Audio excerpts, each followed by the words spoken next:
അപ്പോൾ സുഹൃത്തുക്കളെ, നമ്മളിന്ന് വന്നിരിക്കുന്നത് ചീഫ് മിനിസ്റ്റർ ജോസഫ് വിജയ് അദ്ദേഹത്തിൻ്റെ ജനനായകൻ്റെ ഒരു ഡിസ്കഷൻ ഭാഗമായിട്ടാണ്. അതിന് മുമ്പ് നമുക്കൊരു കാര്യം പറയാനുള്ളത്, ജനനായകം അത് വിജയിച്ചിരിക്കുകയാണ് സുഹൃത്തുക്കളെ. താലി ബജാവോ, താലി ബജാവോ, താലിബാൻ, താലി താലി താലി. അപ്പോൾ സുഹൃത്തുക്കളെ, നമുക്കിനി ജനനായകനിലേക്ക് കടന്നു വരാം. നമ്മുടെ ജനനായകൻ ഈ വർഷം തുടക്കത്തിൽ ജാനുവരി റിലീസാവേണ്ടിയിരുന്ന സിനിമ പല കാരണങ്ങളാൽ സർട്ടിഫിക്കേഷൻ ലഭിക്കാത്തതിൻ്റെ പേരിൽ ഇങ്ങനെ ഹോൾഡ് ചെയ്ത് ലാസ്റ്റ് പടം റിലീസായി. പക്ഷേ പടം റിലീസാവുന്നതിന് മുമ്പേ അണ്ണൻ CM ആയി. ഈ സിനിമയുടെ ഉദ്ദേശം ഇനിഷ്യലി നമ്മൾ നേരത്തെ ഇറങ്ങിയിരുന്നെങ്കിൽ ചിലപ്പോൾ നമ്മൾ അഭിപ്രായത്തിൽ ചെറിയ വ്യത്യാസം ഉണ്ടാവാൻ ചാൻസ് ഉണ്ടായേനെന്ന് തോന്നുന്നു. എങ്ങനെയായാലും കുഴപ്പമില്ല. ഇനിയിപ്പോൾ അണ്ണൻ സേഫായി, അണ്ണൻ സേഫാണ്. പിന്നെ വിജയ് ആരാധകർ, ഈ വീഡിയോ കാണുന്ന വിജയ് ആരാധകൻ, ഒരു വിജയ് ആരാധകൻ എന്ന രീതിയിൽ അങ്ങനെ ഒരാൾക്ക് ഈ സിനിമ തിയേറ്ററിൽ പോയി കണ്ടാൽ നിങ്ങൾക്ക് ആസ്വദിക്കാനുള്ള എല്ലാം ഉണ്ട് അതിനകത്ത്. നമ്മൾ സംസാരിക്കാൻ പോകുന്നത് സിനിമയെ പറ്റിയാണ്. ഏത് ജനനായകൻ എന്ന സിനിമയെ പറ്റി. അത് ന്യൂട്രലായിട്ട് നിന്നുകൊണ്ടൊരു സിനിമ, ഇതൊരു കൊമേഴ്ഷ്യൽ സിനിമയായിട്ട് വന്നു, എങ്ങനെയുണ്ട് പടം, അതിനെപ്പറ്റിയാണ് നമ്മൾ സംസാരിക്കാൻ പോകുന്നത്. സോ ജനനായകൻ എങ്ങനെയുണ്ട് എന്ന് ചോദിച്ചാൽ എന്ത് പറയും ചേട്ടൻ? ചോദിച്ചാൽ സെയ്റ്റ് പറയൂ. ഇതെവിടെ ഞാൻ കേട്ടിട്ടുണ്ടല്ലോ. നിങ്ങൾ പറഞ്ഞിട്ടുണ്ട്. അതായത് നിങ്ങളെ ആദ്യം കൊലക്ക് കൊടുക്കുക, അതിന് ഞാൻ വരാം. അതായത് ഇതൊരു പ്രൊപ്പഗാൻഡ പടമായിട്ട് ഡിസൈൻ ചെയ്യപ്പെട്ടിട്ടുള്ളൂ. അതായത് പുള്ളിക്കൊരു ഉദ്ദേശമുണ്ട്.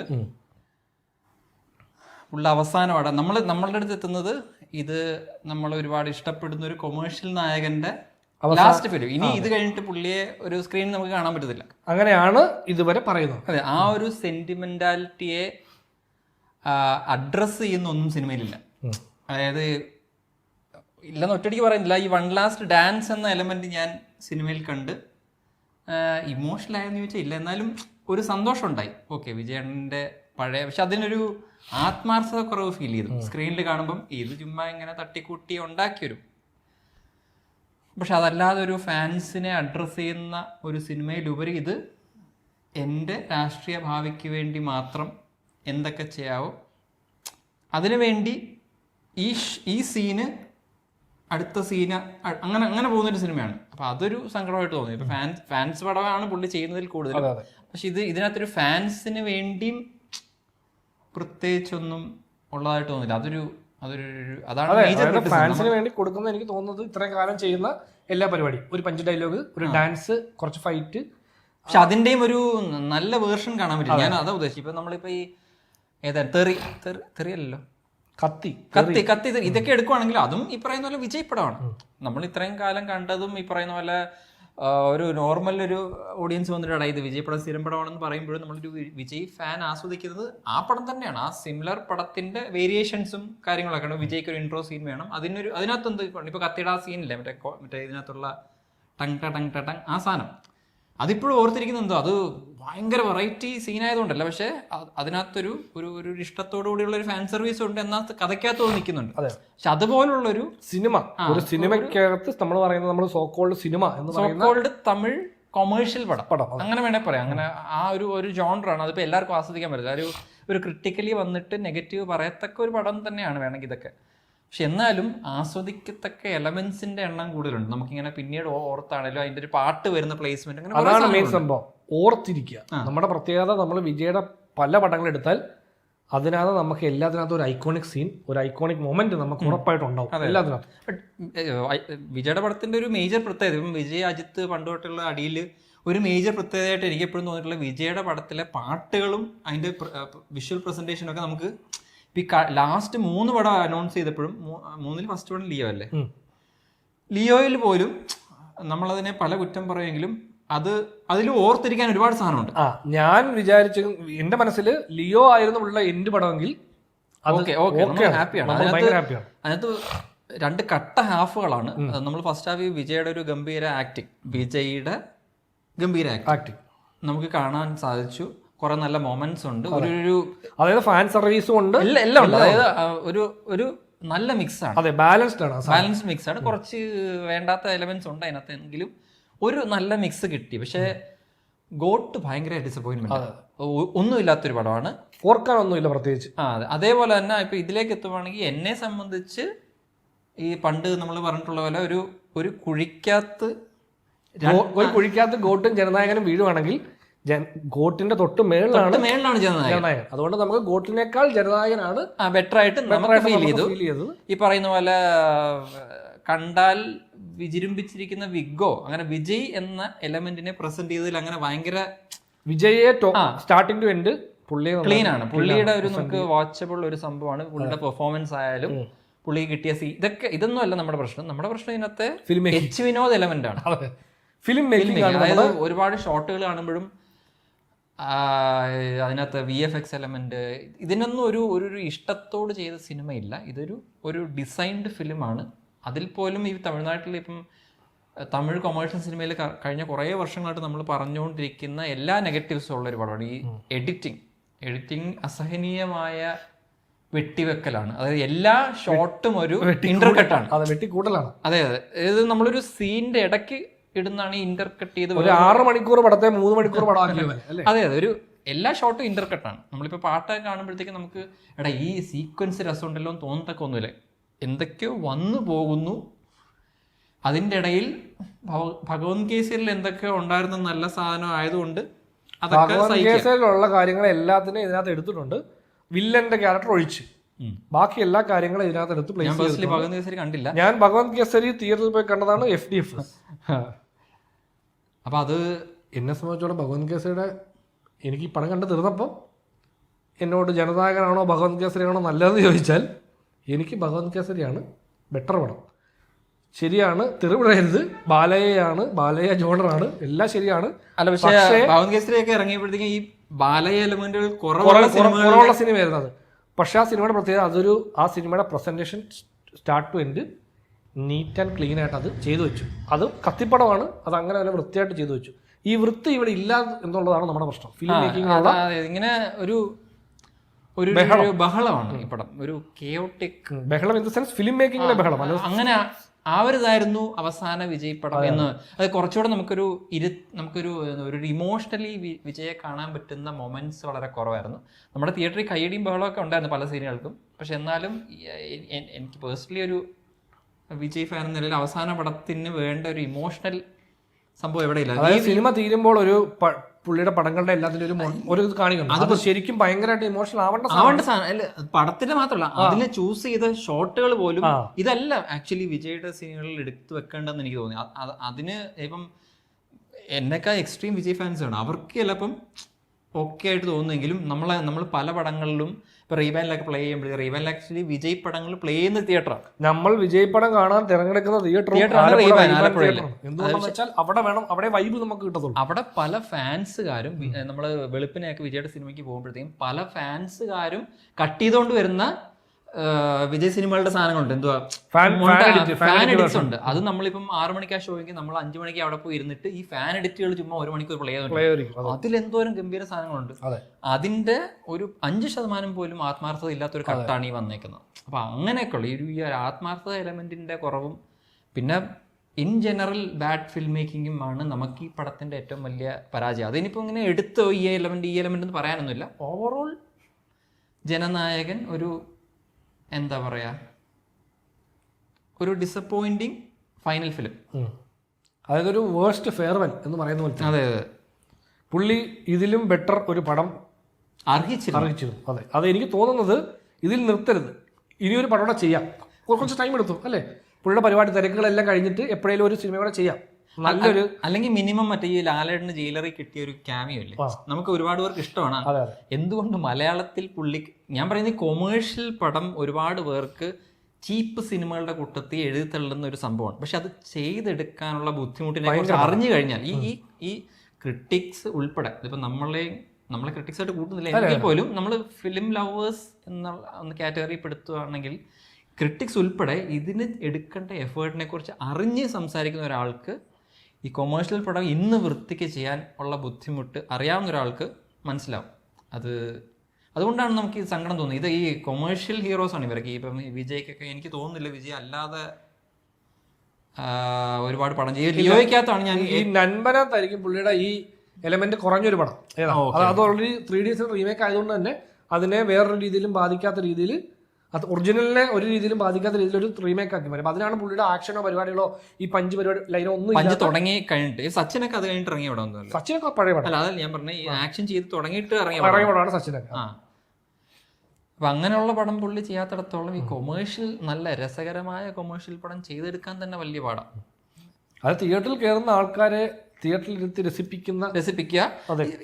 എപ്പോഴും ഈ കൊമേഴ്ഷ്യൽ നായകന്മാരുടെ പടത്തിലെ ഒരു എലമെന്റ് എപ്പോഴും അത് നമ്മൾ കാണുന്നവർക്കറിയാം ഇത് കൊമേഴ്ഷ്യൽ നായകൻ ആണെന്ന്. അതായത് കഥാപാത്രമായിട്ട് അയാളെ ഉൾക്കൊള്ളാൻ ഉള്ള ബുദ്ധിമുട്ടുണ്ട്. അപ്പം നമുക്ക് എന്തായാലും അതിനകത്തൊരു ഫാൻ സർവീസ് വിജയ് എലമെന്റുകൾ, ഇപ്പം വിജയ് ആണെങ്കിൽ വിജയ് എലമെന്റ്, അജിത്ത് ആണെങ്കിൽ അജിത്ത് എലമെന്റ്, മോഹൻലാലാണെങ്കിൽ മോഹൻലാൽ എലമെന്റ് ഒക്കെ വരും. അത് നമ്മൾ എക്സ്പെക്ട് ചെയ്താണ് ഇരിക്കുന്നത്. അപ്പം അങ്ങനെ ആ കഥാപാത്രം ആയില്ല എന്നുള്ളൊരു ക്രിറ്റിസിസം അത്ര വാലിഡ് അല്ല. അല്ലെങ്കിൽ അതുപോലത്തെ പടമായിരിക്കണം. ഇപ്പൊ ലിയോ കുറെ കൂടിയൊക്കെ എനിക്ക് തോന്നുന്നു വിജയ് എന്നൊരു ആക്ടറെ കുറച്ചുകൂടെ കാണാൻ പറ്റുന്നൊരു ഈ ലാസ്റ്റ് സ്റ്റേജിൽ പുള്ളി അങ്ങനെ കാണാൻ പറ്റിയൊരു കത്തിയിലൊക്കെ പിന്നെ ഉണ്ടായിരുന്നു പുള്ളിക്ക് ഒരു സ്പേസ് ഉണ്ടായിരുന്നു അവിടെ. അതെ, കത്തിൽ വേണേൽ 2 ക്യാരക്ടറായിട്ടൊക്കെ വെച്ചിട്ട് ഒരാളെ അഭിനയിപ്പിക്കാനും അതിലൊരു വ്യത്യാസം കൊണ്ടുവരാനും പറ്റും. അങ്ങനെ അപ്പൊ അങ്ങനെയുള്ള എന്തെങ്കിലും ഇപ്പം ഇതിനകത്ത് നമ്മൾ ഓർത്തെടുത്താൽ എന്താണ് ഇതിനകത്ത് കിട്ടിയെന്ന് ചോദിച്ചാൽ പ്രത്യേകിച്ചൊന്നുമില്ല. ഭഗവത് കേസരി ഇന്നും ആൾക്കാർ ഓർമ്മിക്കുന്നത് അതിന് ഇന്റർവൽ സീനില് ബാലയെ മറ്റേ ലോറി പൊളിച്ചു വരുന്ന അതേപോലൊരു സീനില്ല. ഞാൻ പറഞ്ഞ ലോറി പൊളിച്ചു വരണമെന്നല്ല, നമുക്ക് ഈ ജനനായകൻ എന്ന് പറയുമ്പോൾ നമ്മൾ ഓർക്കാനായിട്ട് നമുക്ക് പ്രത്യേകിച്ച് വലിയൊരു മൊമെന്റ് ഒന്നും പേഴ്സണലി നമുക്കില്ല. അതാണ് ഈ പറയുന്ന ഈ നമ്മൾ പ്രൊപ്പഗാൻഡ പടമാണ് ഇതിപ്പം. ഇത് അറിയാത്തൊരു ഓഡിയൻസ് ഇത് കണ്ടിട്ട് മറ്റേ ഗൂസ് ബമ്പ് വരുമായിരിക്കും. ബട്ട് ഇപ്പം ഞങ്ങളെ ആസ് ആൻ ഓഡിയൻസിനെ സംബന്ധിച്ച് ഇത് ഇപ്പം ദുരന്തർ കാണുമ്പോഴത്തേക്ക് നമുക്ക് അതിനകത്തറിയാം ഈ സീൻ വെച്ചേക്കുന്നത് എന്തിനാണെന്ന് അറിയാവുന്നതുകൊണ്ട് തന്നെ അത് കണ്ട് നമ്മൾ എന്താ പറയുക ഇൻഫ്ലുവൻസ്ഡ് ആവുന്നില്ല. നമുക്ക് ആ കണ്ടിട്ട് ഓക്കെ ഇത് ഇതിനു വേണ്ടിയിട്ട് വെച്ചേക്കുന്നത് മനസ്സിലാക്കിയിട്ട് അതിൻ്റെ ഫിൽം മേക്കിംഗ് ഒക്കെ ആസ്വദിച്ച് നമ്മളിങ്ങനെ കടന്നു പോകുന്നില്ല. അതേപോലെ തന്നെയാണ് ജനനായകൻ കണ്ടിട്ട് ഓക്കെ അടുത്ത ഇലക്ഷൻ TVK വോട്ട് ചെയ്യണം, അല്ലെങ്കിൽ അണ്ണൻ നമ്മളെ വന്ന് രക്ഷപ്പെടുത്തും എന്നുള്ള ലൈനിലല്ല നമ്മളത് കാണുന്നത്. അതുകൊണ്ട് നമ്മളെ ബാധിക്കുന്നില്ല. അല്ലാത്ത പക്ഷം ഈ സിനിമ കുറച്ചധികം തമിഴ്നാട് രാഷ്ട്രീയക്കാരെ ഒരുപാട് ഈ പറയുന്ന പോലെ കൊള്ളിച്ച് പറയുന്ന കുറെ ഡയലോഗ്സും അത് കുറെയൊക്കെ അവർ കട്ട് ചെയ്ത് കളഞ്ഞിട്ടുണ്ട്. ഒരുപാട് സ്ഥലത്ത് മ്യൂട്ടായിട്ടുണ്ട്. അതെന്താ പറയുന്നത് നമുക്കറിയില്ല. നമ്മൾ മറ്റേ ഇരിക്കുകയാണ്, സൈലൻസ് ആണ് തിയേറ്ററിൽ, സൈലൻസ് ആണ്. അതെ, ഓം എന്ന പ്രോജക്റ്റിനെ അതായത് ഓം എന്ന ഇതിന്റെ വില്ലന്റെ ഐഡിയോളജി എന്ന് പറയുന്നത് ഓം എന്നൊരു പ്രോജക്റ്റ് കൊണ്ടുവന്ന് ഇന്ത്യ തകർക്കുക, അതായത് ഇന്ത്യയെ മതം കൊണ്ട് വിഭജിച്ച് ഇന്ത്യ തകർക്കുക. ഇത് ഉദ്ദേശിക്കുന്നത് ഒരു പർട്ടിക്കുലർ പാർട്ടിയുടെ ഐഡിയോളജിയാണ്. ആർക്കും മനസ്സിലാവില്ല. അതായത് ഒരു പാർട്ടി ഇതിന്റെ വില്ലന്റെ മെയിൻ പ്ലാൻ എന്ന് പറഞ്ഞാൽ ഇന്ത്യ വഴി ഇന്ത്യയെ വിഭജിച്ച് ഭരിക്കുക എന്നുള്ളതാണ്. ഡിവൈഡ് ആൻഡ് കോൺകർ എന്നാണ് അവരുടെ പോളിസി. അങ്ങനെ രാഷ്ട്രീയത്തിൽ അധികാരത്തിൽ വരുന്നു. അപ്പൊ ഇതൊക്കെ ഒരാളെ ഉദ്ദേശിച്ചാണ്. അതേപോലെ തന്നെ തമിഴ്നാട്ടിലെ പൊളിറ്റിക്സിനെ എടുക്കുവാണെങ്കിൽ മറ്റേ എന്തായിരുന്നു വർഷങ്ങളായിട്ട്, അതായത് താത്ത ഭരിച്ചു ഞാൻ ഭരിക്കുന്നു ഇനി എന്റെ മകൻ ഭരിക്കും, ആ ലൈനിലുള്ള ഒരു രാഷ്ട്രീയക്കാരനെതിരെയാണ് ഇവർ രണ്ടും കൂടെ ഒന്നിക്കുകയാണ്.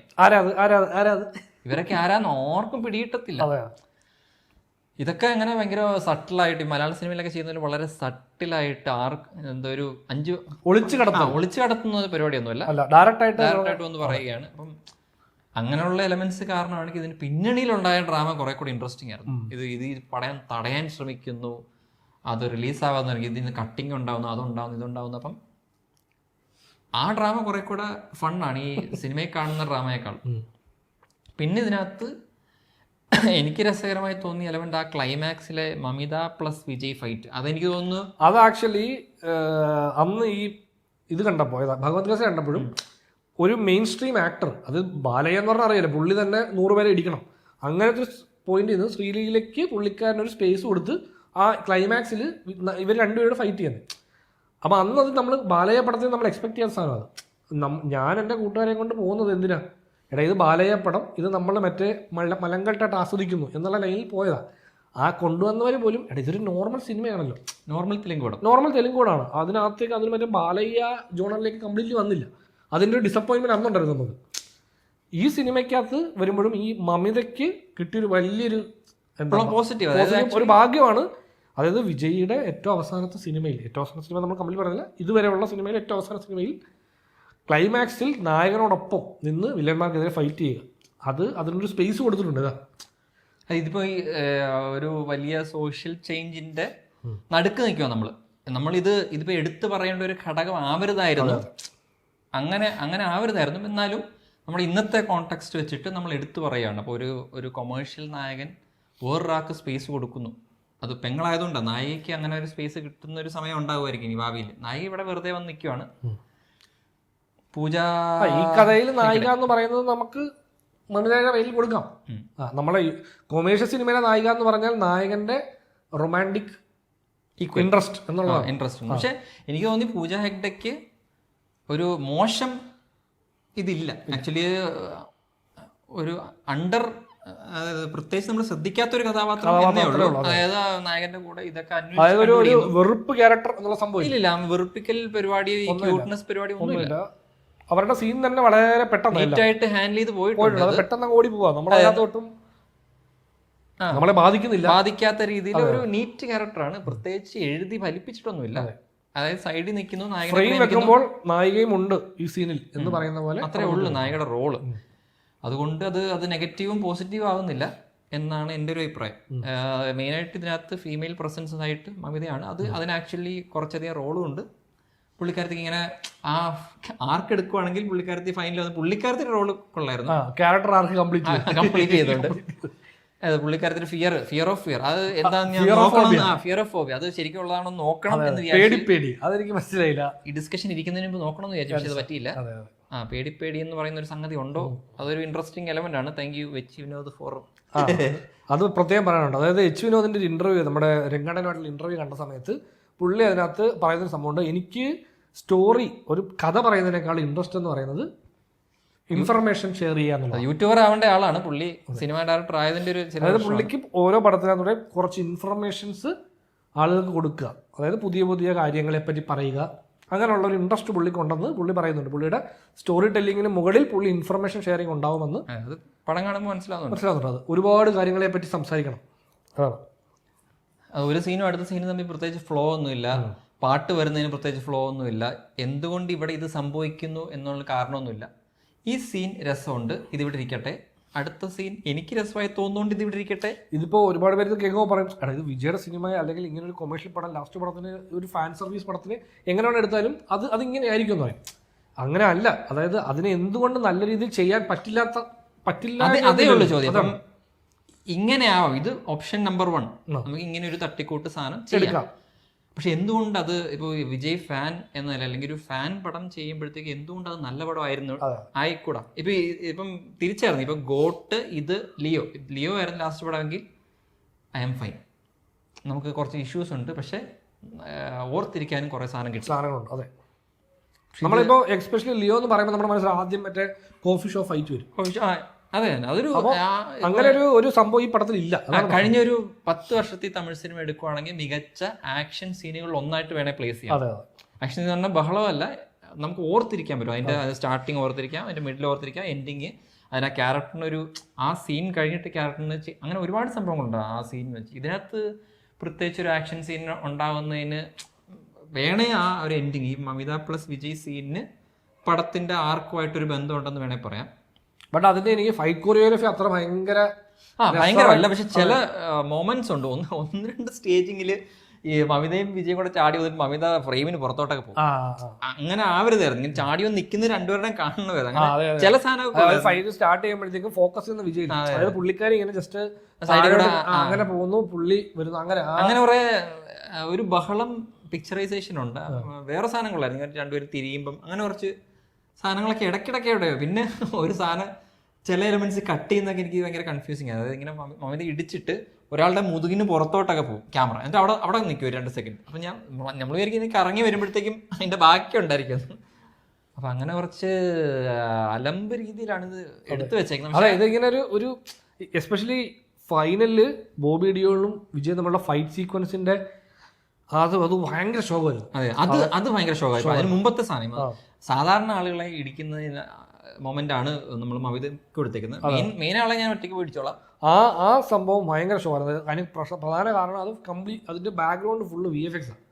ആ VFX പ്ലസ് ഈ തലവെട്ടി എല്ലാ മോശം എലമെന്റ്സും പല ഫ്രെയിം റേറ്റില് ഒരു ഫ്രെയിം എടുത്താൽ അതിനകത്ത് കമ്പോസിറ്റ് ചെയ്തേക്കുന്ന ഓരോ എലമെന്റിനും ഓരോ ഫ്രെയിം റേറ്റ് സ്ലോ മോഷനിലൊക്കെ അങ്ങനെയുള്ള എല്ലാ. അതേപോലെ ബോബിഡിയോളിനെ ലാസ്റ്റ് ഇങ്ങനെ വലിച്ചെറിയുന്ന ഒരു സീനിൽ ബോബിഡിയോളല്ലത്, തല മാത്രമേ ഉള്ളൂ ബോബിഡിയോളിന്റെ. അതും പെടലിക്ക് കുറച്ച് നീളം കൊണ്ട് ഞാൻ ഇതിന് പെട്ടെന്ന് ആ ഷോട്ടിങ് വരുമ്പോൾ പെട്ടെന്ന് ഇതാരാ പൃഥ്വിരാജാണോ ഒന്നും പോലെ പൃഥ്വിരാജിന്റെ ഒരു ചായ ലൈക്ക് തമാശ പറഞ്ഞില്ല. അത് ഇനിയിപ്പം OTT-ലൊക്കെ വരുമ്പോൾ ഡെഫിനറ്റ്ലി എല്ലാവരും അത് സ്ക്രീൻഷോട്ട് അടിച്ചത് എടുക്കും. അത് ഇതിങ്ങനെ എടുത്ത് പറയേണ്ട ഒരു കാര്യമില്ല. അതെ, നമ്മൾ തുടക്കം പറഞ്ഞ ഒരു 10 മിനിറ്റ് പറഞ്ഞ കാര്യമാണ് നമ്മുടെ അഭിപ്രായം. പിന്നെ നമ്മളിങ്ങനെ ഓർത്തെടുക്കുമ്പോഴത്തേക്ക് നമ്മളിതിങ്ങനെ യൂഷ്വലി ഡിസ്കസ് ചെയ്യുമ്പോൾ നമ്മൾ പല എലമെന്റുകളെ പറ്റി പറയാറുണ്ടല്ലോ, അങ്ങനെ പറഞ്ഞു പോകുന്ന ഒരുപാട് സാധനം ഞാൻ ഇങ്ങനെ നോട്ട് ചെയ്ത. എനിക്ക് ഇഷ്ടപ്പെട്ട ഒരു എലമെന്റ് എന്ന് പറയുന്നത് ഇപ്പം ഡൽഹി നടക്കുന്നതായിട്ട് ലിങ്ക് ചെയ്തൊരു സാധനം ഉണ്ട്, മറ്റേ കണ്ണകി എലമെന്റ് ഇല്ലേ, അത്രയും സീക്വൻസ് ഇല്ലേ. എനിക്കൊന്ന് ആ സീനിലൊക്കെ ചില പടം തുടങ്ങിയിരുന്നെങ്കിൽ മറ്റേ ആ വേറൊരു ഗ്രാമത്തിലുള്ള ഒരു പരിചയമില്ലാത്തവരെ വിളിച്ചിരുത്തി കഥ പറയുമല്ലോ നമ്മുടെ പ്രശ്നം. ഭഗവാൻ കേസരി റീമേക്ക് ചെയ്യാൻ തീരുമാനിച്ചു. അപ്പൊ എന്താ ചെയ്യേണ്ടത്? ഭഗവാൻ കേസരിയിലെ എല്ലാ സീനുകളും അതുപോലെ എടുക്കണമെന്ന് ഒരു നിർബന്ധവും ഇല്ലല്ലോ. പുള്ളി ഏറ്റവും ഇൻട്രസ്റ്റഡ് ആയ ഒരു സീൻ എന്ന് പറയുന്നത് ഈ ഗുഡ് ടച്ച് ബാഡ് ടച്ച് കുട്ടികളെ പഠിപ്പിക്കുന്ന സീൻ കണ്ടിട്ടാണ് പുള്ളിക്ക് ഭയങ്കരമായിട്ട് ഇൻട്രസ്റ്റ് ആയെന്നാണ് ഈ ഒരുപാട് ഇന്റർവ്യൂസിൽ പറഞ്ഞിരിക്കുന്നത്. അപ്പോൾ എനിക്ക് മനസ്സിലായത് എന്നാൽ പിന്നെ ഈ ഭഗവാൻ കേസരി കംപ്ലീറ്റ്ലി എടുക്കാതെ അതിനകത്തു നിന്നുള്ള നല്ല എലമെന്റുകൾ മാത്രം എടുത്ത് വെച്ച് കറക്റ്റ് ചെയ്യാലോ. അതിനകത്ത് ഈ സീൻ ഞാൻ റീവർക്ക് ചെയ്യണമല്ലോ. അന്ന് ഈ ഭഗവാൻ കേസരി കണ്ടപ്പോൾ ഒരുപാട് പേര് പറഞ്ഞ ഒരു സംഗതിയാണ് ഈ ഗുഡ് ടച്ച് ബാഡ് ടച്ചിനെ കുറിച്ചൊക്കെ. അപ്പൊ ഞാൻ വിചാരിച്ചു പടം ത്രൂ ഔട്ട് ഇതിന്റെ അലയൊളികൾ ഉണ്ടായിരിക്കും. Good idea in a bad scene element ആണ്. നല്ല ഈ ഗുഡ് ടച്ച് ബാഡ് ടച്ചിനെ കുറിച്ച് സിനിമകളിൽ ഇപ്പം എസ്പെഷ്യലി വിജയ് പോലെ ഒരാൾ ഇത് പറയുന്നത് ഒരുപാട് ആളുകളിലേക്ക് എത്തുന്ന കാര്യമാണ്. അപ്പം പക്ഷെ ഇത് സിനിമയിൽ പ്ലേസ് ചെയ്യുന്നിടത്താണ് നമുക്ക് ഒരുമാതിരി അലമ്പ് സാധനം. ഒരിടത്ത് നിന്നിട്ടൊരു ചവറ് സീനിൽ നിന്ന് ഇവര് നടന്ന് വേറൊരു ചവറ് സീനിലേക്ക് പോകുന്ന പോലത്തെ ഒരു റൈറ്റിംഗ് ആണ്. അപ്പോൾ അതില് പുള്ളി കൺവേ ചെയ്യാൻ ഉദ്ദേശിച്ച കാര്യം കൺവേ ആവും, ആളുകൾ അത് എടുക്കും എന്ന് ചോദിച്ചാൽ ആ സീൻ ബേസിക്കലി ഭയങ്കര പെട്ടെന്ന് ഒരു സ്ഥലത്ത് നിന്ന് ചാടി വരികയാണ്. അതുപോലെ ഈ ഇങ്ങനത്തെ ഇപ്പൊ റേസിസ്റ്റ് അല്ലെങ്കിൽ ഇങ്ങനെ സെക്സിസ്റ്റ് ഇങ്ങനത്തെ വില്ലന്മാരൊക്കെ ഇല്ലേ, അതായത് സ്ത്രീകൾ അത്രയുള്ള ആ സാധനങ്ങളെ എക്സ്ട്രീമായിട്ട് എഴുതുന്നത് എപ്പോഴും നമ്മള് റിയൽ ലൈഫിൽ പലപ്പോഴും ഇവരെയൊക്കെ എക്സ്പീരിയൻസ് ചെയ്യുമ്പോൾ ഇത്രയും എക്സ്ട്രീമായിട്ട് അവര് കുറച്ച് പൊതിഞ്ഞായിരിക്കും ഇത് പറയുന്നത്. അതെ, അത് എന്തുകൊണ്ടാണ് എനിക്ക് മനസ്സിലായിരിക്കുന്നത്, ഇവർക്ക് അതിനധികം സമയം മെനക്കെടുത്ത്. അതായത് ഈ നായിക, അതായത് മമിതയെ പെണ്ണ് കാണാൻ പയ്യൻ വരുമല്ലോ, ആ പയ്യന്റെ അച്ഛൻ വന്നിട്ട് ആദ്യം പറഞ്ഞ പെണ്ണിനെയൊക്കെ എന്തിനാ പഠിപ്പിക്കുന്നത്, കല്യാണം കഴിപ്പിക്കാൻ എന്റെ മകൻ ഒരു കൊച്ചിനെ കൊടുക്കും. ഇത് അങ്ങനെ അത് ഭയങ്കര ഓൺ ദ നോസ് ഡയലോഗ്. അതെന്തിനാ അങ്ങനെ വെക്കുന്നത് ചോദിച്ചാൽ ഞാൻ പറഞ്ഞത് ആ സീൻ ഒറ്റ സീൻ കൊണ്ട് ഇവർക്ക് ഈ പരിപാടി അടുത്തതിലേക്ക് കൊണ്ടുപോകണം. അപ്പൊ അതിനകത്ത് ഈ പുള്ളി കുറച്ചുകൂടെ നോർമലായിട്ട് ഒളിച്ചു കടത്തിയാൽ വീണ്ടും സീനുകൾ വേണം ഈ സംഭവത്തിലേക്ക് ഇവർക്ക് എത്താൻ വേണ്ടി. അതുകൊണ്ടായിരിക്കും ഇങ്ങനെയുള്ളവർ ഇല്ലാന്ന് നമ്മൾ പറയുന്നില്ല. പക്ഷെ സിനിമയിൽ നമ്മൾ ഇങ്ങനെയുള്ളവരെ പ്ലേസ് ചെയ്യുമ്പോൾ ചിലപ്പോൾ ഇമ്മീഡിയറ്റ് ഒരു റിയാക്ഷൻ ചില ഓഡിയൻസിൽ നിന്ന് ഉണ്ടാകും. സംഭവം അത്രേ ഉള്ളായിരിക്കും. അപ്പം പക്ഷെ നമ്മൾ ഒരുപാട് സിനിമ കാണുമ്പോഴത്തേക്കും ഇവനെ വില്ലനാക്കണം, നമുക്ക് 10 സെക്കൻഡേ ഇവന് സ്ക്രീൻ ടൈം കൊടുക്കാൻ പറ്റത്തുള്ളൂ, ഒരു ഒറ്റ കുത്തിന് ഒരു ഡയലോഗ് കൊടുക്കാം, ആ ടൈപ്പ് സാധനമാണിത്. അപ്പം അതേ ഡയലോഗ് തന്നെ വേറൊരു ക്യാരക്ടറും പറയുന്നുണ്ട്. അപ്പം നമുക്കിത് റെപ്പറ്റീഷനാണ്.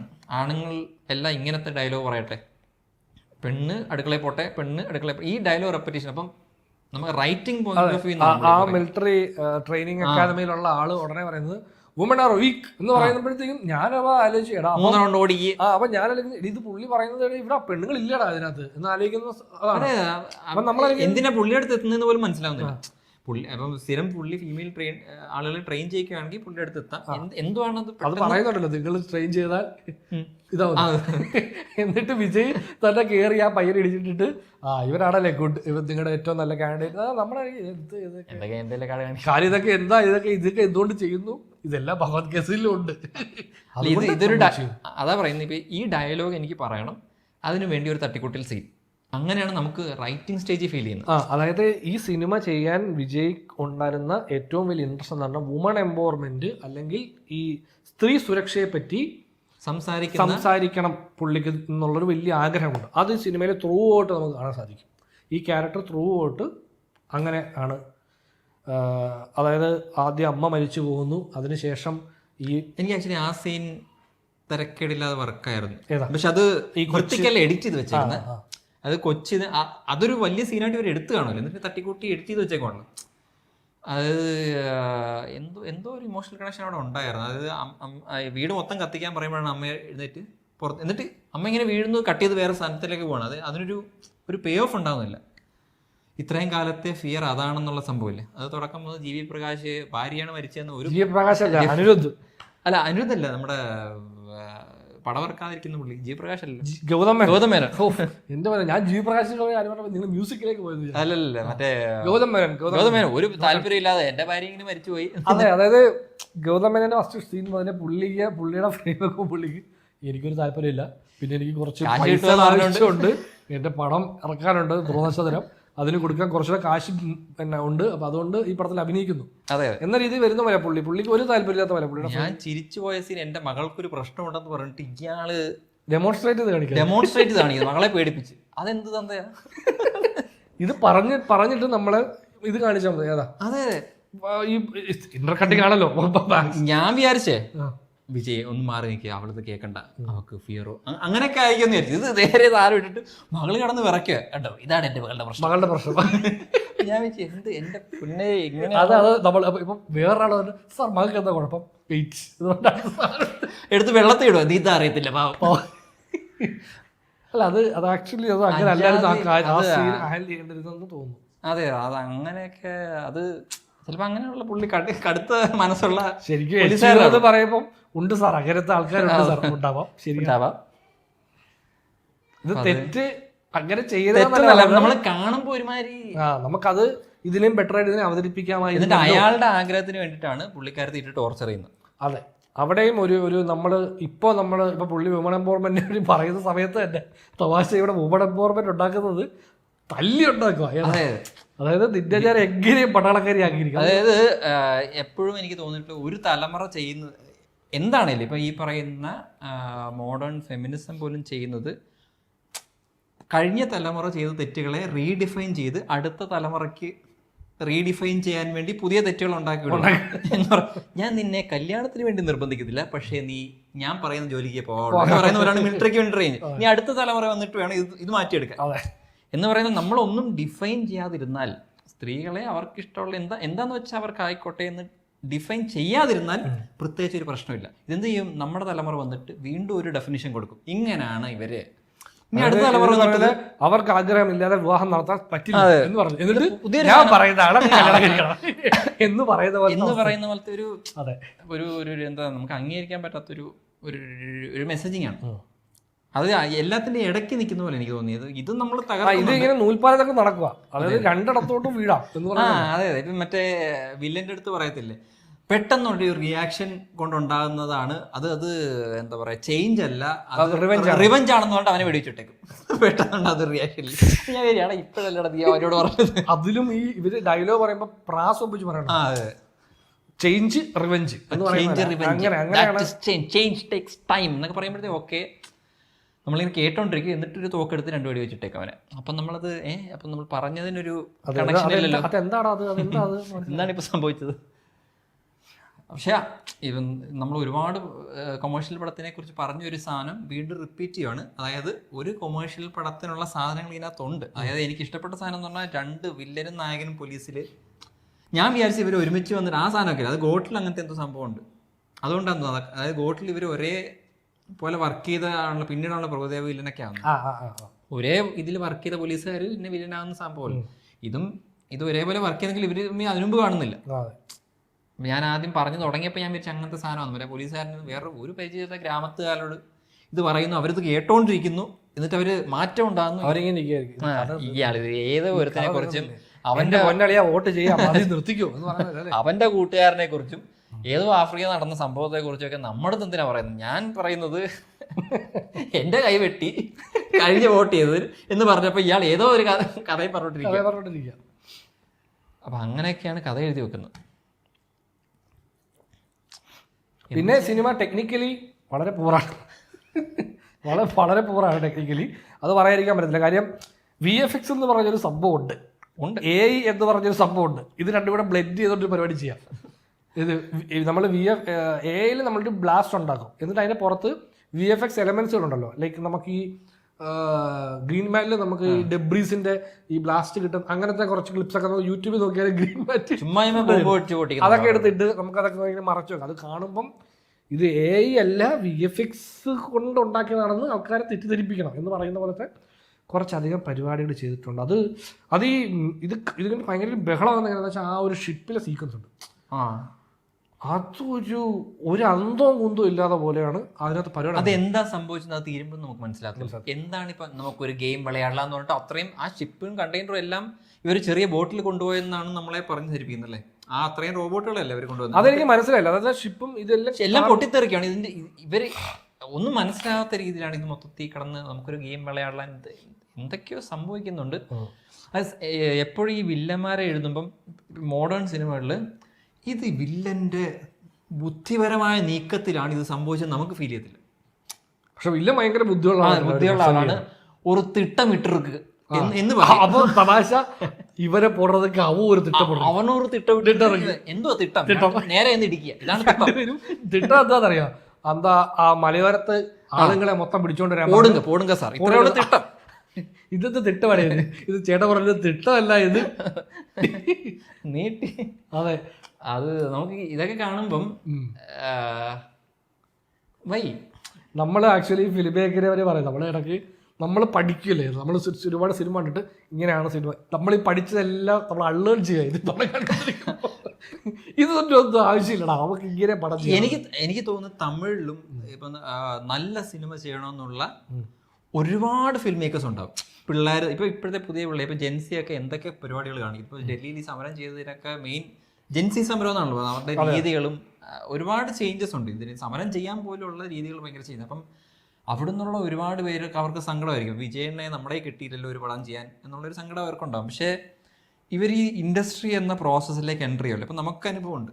നമ്മൾ ഈ ഇൻഡസ്ട്രിയിൽ ഒരു പടം ഉണ്ടാക്കി ഇറക്കാനുള്ള ഒരു പ്രോസസ്സിലേക്ക് എൻട്രി ചെയ്യുമ്പോൾ ഒരു ചേഞ്ചിലൂടെ നമ്മൾ കടന്നു പോകും. നമ്മൾ പഠിച്ചതൊക്കെ വീട്ടിൽ വെച്ചിട്ട് അതെ നമ്മൾ ഇൻഡസ്ട്രിക്ക് വേണ്ടി ഒരു സാധനം പഠിക്കാം. സിനിമ ചെയ്യുക, ഇതായിരിക്കണം സിനിമ, ഉമ്മാലെ പടവുമായിട്ട് സിനിമ അതിന്റെ ആവശ്യമില്ല. സിനിമ ചെയ്യാൻ വേണ്ടി ഇറങ്ങിത്തിരിക്കുന്ന ഒരു ജനറേഷൻ ഉണ്ടാവും. ആ ജനറേഷനെ എപ്പോഴും തകർക്കുന്ന ചില ഇൻഡസ്ട്രി നിയമങ്ങളിലൂടെ അവർ കടന്നു പോകും. എന്നിട്ട് അവരൊരു വിനോദമായി മാറും. അത്രേ ഉള്ളൂ. നിങ്ങൾ തീരെ അധികാരമുണ്ടെന്ന് സിനിമ എടുത്താൽ, ഞാൻ ആ സിനിമ ഫസ്റ്റ് വർഷം തിയേറ്ററിൽ കണ്ട, എനിക്ക് തുടക്കം ആയ ഒരു 3/4 മണിക്കൂർ അസഹിനി വരും. എന്തുവാ രാഹുൽ പ്രീതും ഇവരുടെ ലവ് സ്റ്റോറി, നമ്മൾ ട്രെയിലർ കണ്ടുവന്ന പടത്തിൽ ട്രെയിലറിൽ കണ്ട സീനൊന്നും ഇല്ല, ഒരു ബന്ധമില്ലാത്ത കുറെ സംഭവമാണ്. എന്നിട്ടാണ് ഈ ഒരു 3/4 മണിക്കൂർ 1 മണിക്കൂർ കഴിയുമ്പോഴാണ് സിനിമ ട്രാക്കിൽ കയറി ആ റൂട്ടിൽ പോകുന്നത്. ഇതേ സാധനം തെറിക്കകത്തും നമുക്ക് ഇഷ്ടപ്പെടുന്ന ഒരു പോർഷൻ, ഓർക്കുന്ന ഒരു പോർഷനുണ്ട്, നമുക്ക് ഇഷ്ടപ്പെടാൻ ആഗ്രഹിക്കാത്ത ഒരു പോർഷനുണ്ട് ആ പടത്തിനകത്ത്. ഞാനതിൻ്റെ യൂട്യൂബിൽ കുറെ കാലം കിടന്നിരുന്നു. അതായത് ആ ലവ് സ്റ്റോറി ട്രാക്കിനെ ട്രിം ചെയ്ത് പടത്തിൻ്റെ മേജർ പോർഷനിലേക്ക് ഫോക്കസ് ചെയ്യുന്നൊരു കട്ടുണ്ട് ഒരാൾ ചെയ്ത്. അത് കുറെ കാലം യൂട്യൂബിൽ എവിടെ ഞാൻ കണ്ടിട്ടുണ്ട്. യൂട്യൂബിലാണ് മറ്റേ വിൻമോയോ അങ്ങനെ ഒരു പ്ലാറ്റ്ഫോം, വിമിയോ, അവിടെയാണെന്ന് തോന്നുന്നു. ഞാൻ ഈ സാധനം കണ്ടപ്പോൾ എവിടെ ഇത് ട്രിംഡ് വേർഷൻ കൊള്ളാമല്ലോ. അപ്പോൾ ഈ പടങ്ങളൊക്കെ കാണുമ്പോൾ എനിക്ക് തോന്നുന്നു അങ്ങനെയാണ്. അതായത് ഇതിൻ്റെ കോർ എലമെന്റിലേക്ക് ഫോക്കസ് ചെയ്യുന്ന ഒരു സാധനം ഉണ്ടെങ്കിൽ ഇതൊരു ജോണർ പടമോ അല്ലെങ്കിൽ ഒരു നല്ല നീറ്റ് പടമായിട്ട് മാറും. പക്ഷേ ഈ പറയുന്ന നല്ല പ്രൊഡ്യൂസേഴ്സ്, ഇപ്പോൾ ഈ ലിയോയിൽ പോലും ആ പാട്ട് പ്രൊഡ്യൂസറിന് നിർബന്ധമെന്ന് പറയും. എനിക്ക് ആ പാട്ട് ഇഷ്ടമാണ്, ഞാൻ ആ പാട്ട് തിയേറ്ററിൽ എൻജോയ് ചെയ്തെങ്കിലും പടത്തിനത് വേണ്ട, പടത്തിനത് ആവശ്യമില്ല. അങ്ങനെയാണ് അതിന്റെ പരിപാടി. അപ്പം ഇവിടെ തളപതി കച്ചേരി നമുക്ക് ഇഷ്ടമാണ്, പക്ഷെ പടത്തിൽ അതിന്റെ ആവശ്യമില്ല.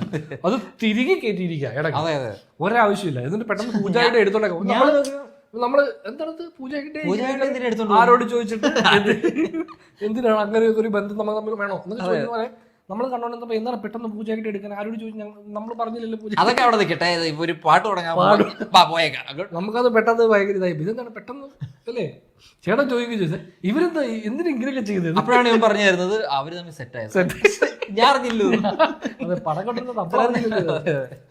അപ്പൊ അങ്ങനെ ഒരു സംഭവമാണ്. ഇങ്ങനെ പടത്തിലിങ്ങനെ സംഭവങ്ങൾ സംഭവിക്കുന്നു, നമ്മൾ അതിൽ വലിയ ഇൻവോൾവ്മെന്റ് ഇല്ലാതെ കാണുവാണെങ്കിൽ കുറച്ച് എലമെന്റ്സ് രസകരമായിട്ട് എനിക്ക് തോന്നിയായിരുന്നു. ഈ ഇന്റർവെല്ലില് ഈ രാവണ ആ പാട്ട് വെച്ച് ഇന്റർവെൽ വിജയ് വരുന്ന ഒരു സീൻ ഉണ്ടല്ലോ, ഇങ്ങനെ മറ്റേ ഫുൾ ചെറിയ ഒരു സ്പേസിൽ ആ സാധനം രസമുണ്ടായിരുന്നു. ചെറിയൊരു ആസ്പെക്ട് റേഷ്യോക്കകത്ത് ഇങ്ങനെ ഒരു എന്തോ ഒരു സാധനം ചോദിക്കുമ്പോഴത്തേക്കും മറ്റേ നരസിംഹത്തിൽ ഇടക്കിടയ്ക്ക് വരുന്നില്ല ഇതിന്റെ രക്ഷകൻ ആരും അപ്പൊ ഗേറ്റ് ഒക്കെ പൊളിച്ച് വരുന്ന പോലത്തെ ഒരു സാധനം എന്തോ ഒരു സാധനം ചോദിക്കുമ്പോഴത്തേക്കും ഇങ്ങനെ ഒരു അപ്പാന്ന് പുള്ളിക്കാരി മനസ്സിൽ വിളിക്കുമ്പോഴത്തേക്കും നേരെ വിജയ് വരുന്ന 2 കട്ട് അടുത്ത ഷോട്ട് ഇതാണ് രാവണ്ണം അവന്റെ അത് ഒരു രസമുള്ള പരിപാടിയാണ്. അത് തിയേറ്റർ മൊമെന്റ് നമ്മൾ പറഞ്ഞ സാധനം. Theatre moment. പക്ഷെ ആ സീൻ അത് തമാശ എന്താണെന്ന് വെച്ച് കഴിഞ്ഞാല് ഈ വന്നവന്മാരൊക്കെ ഇടിച്ച് കഴിയുമ്പോഴത്തേക്കും ഗോഡ് ഓഫ് വാർ എന്ന് കുറച്ച് ആൾക്കാർ വരും. അത് വരുമ്പോഴത്തേക്കും മ്യൂസിക് പെട്ടെന്ന് ഷിഫ്റ്റ് ആവും, എന്നിട്ട് കുറച്ച് കോമഡി മ്യൂസിക്കിലേക്ക് പോകും. എന്നിട്ട് അവരെ പിടിച്ചു നിർത്തി വിജയ് എല്ലാം കൂടി ഇങ്ങനെ പിടിച്ചു നിർത്തിട്ട് പിന്നെ വീഡിയോ കോൾ വിളിക്കും. വാട്സപ്പിൽ ഫീച്ചർ ഉണ്ടോ വാട്സപ്പിൽ? എനിക്ക് അറിയത്തില്ല, അതിന്റെ ആവശ്യമില്ലല്ലോ ഇവിടെ. അതായത് നമ്മൾ ഓഡിയോ കോൾ ചെയ്തിട്ടുണ്ടെങ്കിൽ പെട്ടെന്ന് വീഡിയോയിലേക്ക് സ്വിച്ച് ചെയ്യാൻ പറ്റുമോ? അങ്ങനെ ഉണ്ടോ? പറ്റുമോ? എനിക്കറിയത്തില്ല. അത് അറിയാവുന്നവർ കമന്റ് ചെയ്യും. നമുക്ക് അറിയില്ല കേട്ടോ. അപ്പൊ അത് മിസ്റ്റേക്ക് അപ്പം അവിടെ ആ ഫൈറ്റ് കഴിഞ്ഞ് പുള്ളിയെ ഇങ്ങനെ എല്ലാവരും വിളിച്ച് വീഡിയോ കോളിലൂടെ അത് കഴിഞ്ഞ ഒരു തവണ കൂടെ ആ എക്സ്പെക്ടേഷൻ എന്തിനോ യൂസ് ചെയ്യും. അങ്ങനെ തന്നെ അതുപോലെ പാട്ട് സീൻ ചുമ്മാ വിജയ് 3D ആയിട്ട് പുള്ളി മറ്റേ ജീപ്പിൽ കിടക്കുന്ന.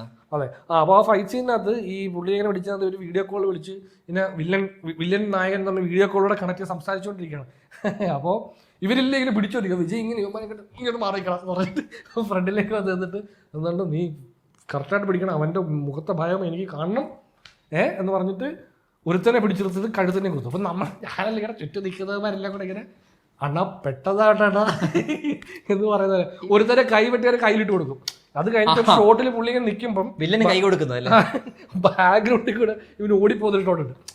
ഇത് ഈ ഭഗവത് കേസരിയുടെ ടോണില് ഇതെല്ലാം ഭയങ്കര ഫണ്ണാണ്. കാരണം ആ പടം അത്ര സീരിയസ് ആയിട്ടല്ല അതിനെ ഹാൻഡിൽ ചെയ്യുന്നത്, എല്ലാം കുറച്ച് ഫണ്ണി ആയിട്ടാണ്. കാരണം ഈ അനിൽ രവിപുടി എന്ന് പറഞ്ഞ ഡയറക്ടർ ആക്ഷൻ കോമഡി ഫിലിമിന്റെ ആളാണ്. ഇത് എനിക്കൊന്ന് ഈ പടത്തിനകത്ത് ഇടയ്ക്ക് ഇങ്ങനെ ആവശ്യമില്ലാത്തടത്ത് ഇങ്ങനെ ഫൺ, അതായത് അതാ പ്രശ്നം. അതായത് ആ സിനിമയുടെ ടൊണാലിറ്റി ഇവർക്ക് എടുക്കേണ്ട കാര്യമില്ല. ഇവർ എടുക്കാൻ പോകുന്ന പടം വേറെയാണ്.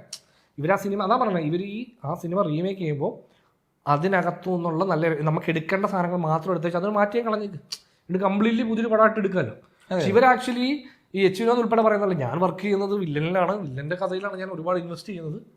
ആ ഇൻവെസ്റ്റ്മെന്റ് വല്ലാത്ത ഇൻവെസ്റ്റ്മെന്റ് ആയിരുന്നു. അത് പോയി മൊത്തം പോയത്. വില്ലൻ ചെറിയ മനുഷ്യനൊന്നുമല്ല. അതെ, വില്ലൻ ആഫ്രിക്ക മൊത്തം നശിപ്പിച്ചിട്ട് വന്നയാളാ. അതിനകത്ത് ആഫ്രിക്കക്കാരെ വല്ലാണ്ട് ഇതാക്കുന്നുണ്ട് കുറച്ച്. ഒരു ഡയലോഗ് ഉണ്ടല്ലോ അവരെ പറ്റി അല്ലേ, ആഫ്രിക്കക്കാരെ പോലെ പണ്ടന്മാരല്ല ഇന്ത്യക്കാരെന്ന് പറയുന്നത്. അല്ല, ആഫ്രിക്ക മുഴുവൻ ഞാൻ തകർത്തിട്ട് വന്നു, ഇന്ത്യക്കാരെ ഇനി അടുത്ത ഇന്ത്യ ആണെന്ന് പറയുമ്പോഴത്തേക്കും അത്ര മുട്ടാളാണോ ഞങ്ങളെന്ന് വിചാരിച്ചു.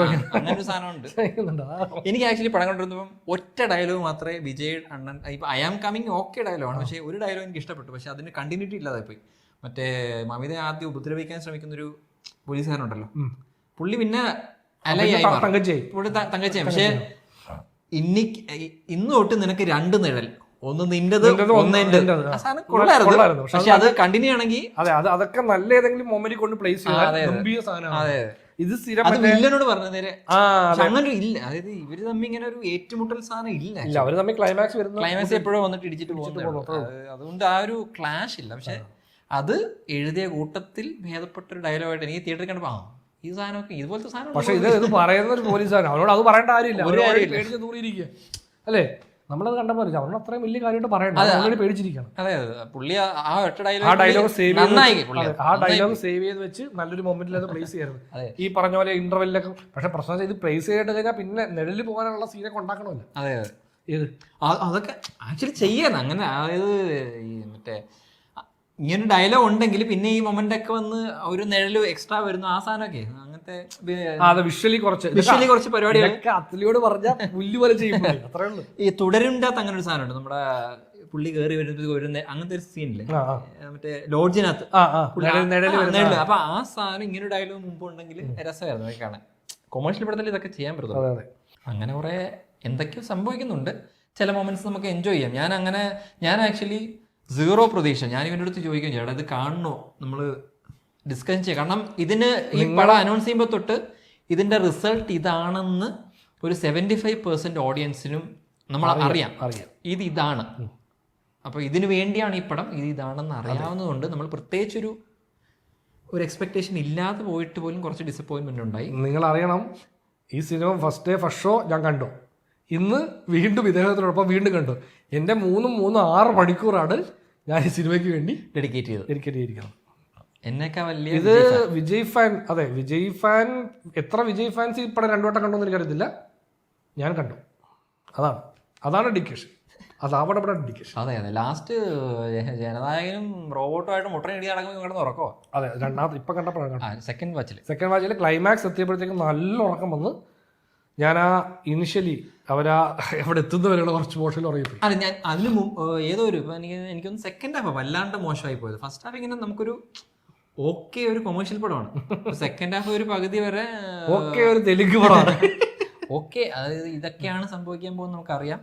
നമ്മൾ ഞെട്ടുന്നില്ല ഒന്നും കാണുമ്പോൾ നമ്മൾ ഞെട്ടലിന്റെ കാര്യം പറഞ്ഞപ്പോഴേ മറ്റേ കാര്യം പറയുന്നത് എന്താ, ഇത് തെലുങ്ക് സിനിമയിൽ നിന്ന് ഇൻസ്പയർ ചെയ്തുകൊണ്ട് തന്നെ സിനിമയിലെ റിയാക്ഷൻ ഷോട്ടുകൾ എന്ന് പറഞ്ഞു കഴിഞ്ഞാൽ മറ്റേ തെലുങ്ക് പടത്തിൽ ഞെട്ടുപോലെ രാജമൗലി പടങ്ങളിലാണ് ഞാൻ ഏറ്റവും കൂടുതൽ. അതായത് രാജമൗലി പടം ഒന്നുമില്ല, അത് അവിടെ തെലുങ്കിലെ എല്ലാ പടത്തിലുള്ള ഈ ബാലയ പടത്തില് ശ്രീലീല ഞെട്ടലൊക്കെ കണ്ടാ പേടിച്ചു നമ്മള്. ഞാൻ എല്ലാ പടവും കാണാത്തുണ്ട്. ഞാൻ കാണുന്ന തെലുങ്ക് പടം വളരെ സെലക്റ്റീവ് ആണ്. അപ്പം അതിനകത്ത് ഞാൻ ഏറ്റവും കൂടുതൽ കാണുന്നത് രാജമൗലി പടം വരുമ്പോഴാണ്. ഈ സീരിയൽ, നമ്മളുടെ സീരിയലില് ഒരാളൊരു ഡയലോഗ് പറഞ്ഞാൽ 9 പേര് ആ സീനിലുണ്ടെങ്കിൽ 9 പേരും റിയാക്ഷൻ കാണും. എല്ലാവരും ഇങ്ങനെ ഞെട്ടുന്ന.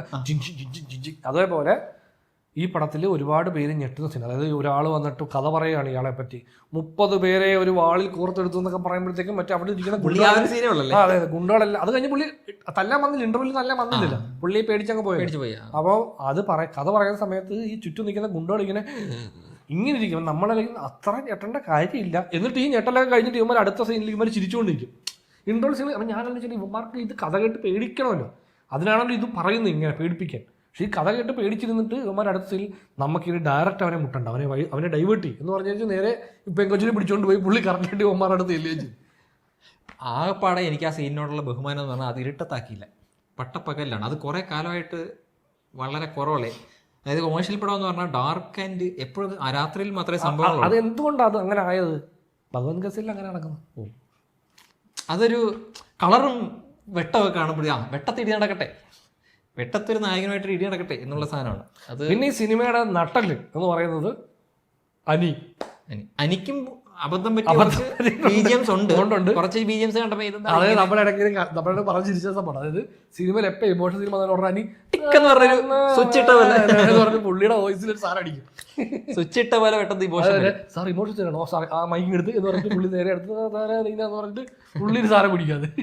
അത് നമ്മളിടയ്ക്ക് ഈ പണം കണ്ടുകൊണ്ടിരുന്നപ്പോൾ ഇതിനകത്ത് ഈ ഇമോഷൻ ഷിഫ്റ്റ് ചെയ്യുന്നത് മറ്റേ എല്ലാം ഫോഴ്സ്ഡ് സിറ്റുവേഷൻസ് ആണ്. ഇങ്ങനെ ഇപ്പോൾ നായകനും പെങ്ങളും തമ്മിൽ അടിവെക്കണമെന്ന് പറഞ്ഞിട്ട് പെട്ടെന്നൊരു സിറ്റുവേഷൻ വന്നു, അടിവെക്കുന്നു. അത് ഇത് മറ്റേ തിരിക്കണം, അപ്പാ സെന്റിമെന്റ്സ് ഉടനെ വരണമെന്ന് പറഞ്ഞ് പെട്ടെന്ന് റൈറ്റിംഗ് ഈ ഒരു പേജ് എഴുതി പേജ് മറിക്കുമ്പോഴത്തേക്കും അപ്പുറത്തെ പേജിൽ എന്താന്ന് മറന്നു. ഞാൻ എന്തോ എഴുതിക്കൊണ്ടിരുന്നില്ല, കുഴപ്പമില്ല. ഇത് ഇമോഷണൽ സീൻ, ഈ പേജ് മറിക്കുമ്പോൾ വീണ്ടും മറന്നു. ഒരു പാട്ടിരിക്കട്ടെ ഇവിടെ എന്ന് പറയുന്ന പോലെ എഴുതി വിട്ടേക്കുന്നു. നല്ല കൊമേഴ്ഷ്യൽ പടങ്ങൾ നമ്മൾ എടുക്കണം ഇനി അല്ലേ? ഞങ്ങൾ പറഞ്ഞു എടുക്കാൻ ശ്രമിക്കും. അത് ഡെഫിനറ്റ്ലി നമ്മൾ പടം കഴിഞ്ഞ വിശാലം പറഞ്ഞ സംഭവം ഇതാ, വിജയ് നമ്മുടെ കിട്ടിയില്ല, നമ്മളെ കിട്ടുന്ന അടിച്ചിക്കലങ്ങി കൈ കൊടുത്തല്ലേ എന്ന് പറഞ്ഞാല്. വിജയ്ക്ക് പറ്റിയ ഒരു ഗംഭീര പടം ഉണ്ട്. അത് ഇനി വിജയിലല്ല, അതിനില്ല, വിശാലിനെ വെച്ചെടുക്കാം. വിശാലോ പുറച്ചി തലവതി ലാലേട്ടനെ വെച്ച് ചെയ്യാം. ലാലേട്ടനാണ് ഇപ്പൊ ഒരു നല്ല ക്രൗഡ് പുള്ളർ പുള്ളിയാണ്. ക്രൗഡ് പുള്ളർ മാത്രമല്ല, ഈ കൊമേഴ്ഷ്യൽ സിനിമ ആബ്സെന്റ് ആയിട്ടുള്ള എല്ലാവർക്കും ഇടയ്ക്കിടയ്ക്കൊക്കെ എന്തെങ്കിലും നല്ല, ഇപ്പം രജനി അണ്ണാച്ചിക്ക് ജയിലർ 2 വരും. ജയിലർ 2 രജനീകാന്തിന് ഇപ്പോൾ ഒരു ജയിലർ ഉണ്ട്, ജയിലർ സീരീസ് ഉണ്ട്, പുള്ളി അതിൽ തിരിച്ചു വന്നു. പക്ഷെ ലാലേട്ടൻ്റെ ഒരു നല്ല കൊമേഴ്ഷ്യൽ പടം ഇല്ല. ഇപ്പം എത്ര കൊല്ലമായിട്ട് പുള്ളിയുടെ ലാസ്റ്റ് നല്ല കൊമേഴ്ഷ്യൽ പടം ഏത്? ലൂസിഫറിന് ശേഷം ഇല്ലെന്ന് തോന്നുന്നു. എമ്പുരാന് പോലും നമുക്കൊരു പരിധി വരെ ഓക്കെ ആയിരുന്നെങ്കിലും ഒരുപാട് പേർക്ക് ഈ പറഞ്ഞ കൊമേഴ്ഷ്യൽ പടം എന്നുള്ള സംഭവം അല്ല, കുറച്ചുകൂടെ മലയാളത്തിൽ പടം പ്ലസ് കൊമേഴ്ഷ്യൽ പടമാണ്.